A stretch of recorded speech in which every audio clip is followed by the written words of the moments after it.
Doctor room में घुसता ही shock हो गया क्योंकि एक कॉकरोच चिन्नी के ऊपर घूम रही थी। फिर उसने एक और इंसेक्ट देखा।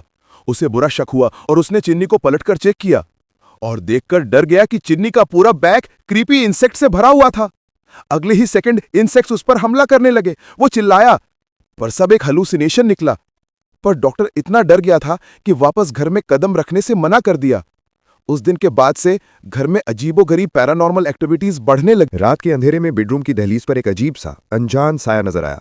जूलिए का दिल जोर जोर से धड़कने लगा और वो घबराकर चादर सर पर तानकर चुप गई। उसे लगा शायद कोई रूम में आया होगा, लेकिन तभी वार्डरोब का दरवाजा खुद ब खुद खुल गया। उसी वक्त उसने अपनी जिया माँ यानी बड़ी माँ की अजीब सी पुकार सुनी। पता चला भाई ने उससे बोला था कि वो कपड़े की अलमारी के अंदर जाकर देखे। जूलिए संभल कर अंदर गई, पर जैसे ही वो घुसी वार्डरोब का दरवाजा बंद हो गया। डर के मारे उसका सांस रुक गया और फिर उसने देखा कि जिया माँ पूरा खून से लथपथ मुंह लेकर उसकी तरफ देख रही है। जूलिए की चीख हवा में गड़ गया। चीख सुनकर स्कॉट भागता हुआ उसके रूम में आया, पर बेड पर कोई नहीं था। वो घबराकर नीचे की तरफ गया और जो उसने देखा उसने उसका खून जमा दिया। उसकी मदर बिल्कुल नंगी बेजान जैसे हॉस्पिटल बेड पर बैठी थी और जिया माँ अपना सूखा हुआ हड्डियों जैसा हाथ उसकी माँ की पीठ को रगड़ रहा था। स्कॉट का दिमाग सुन्न हो गया। डर के मारे वो उल्टा भागकर अपने रूम में दौड़ा। बाल्टी भर के डर में उसने देखा एक और स्कॉट बेड पर सोया हुआ है, बिल्कुल उसका ही डुप्लीकेट। ये सब इतना अजीब था कि स्कॉट पागल होने लगा। पर तभी वो अचानक झटके से बेड पर से उठ बैठा।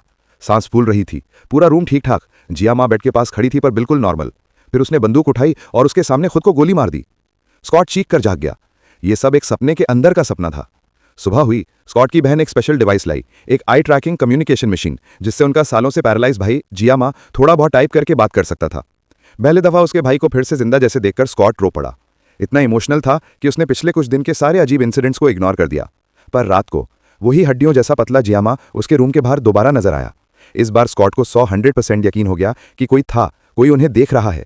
सच पता करने के लिए स्कॉट ने अपने सबसे अच्छे दोस्त को सब बताया। दोस्त ने एक ईविल स्पिरिट्स वाली पुरानी किताब दी।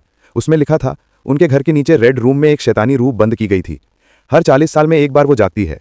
उसको रोकने के लिए पुरखों ने पूरा कमरा मैजिक सर्कल से सील किया था। आखिरी बार जिन लोगों को उसने मारा था उसको भी 40 साल हो चुके थे।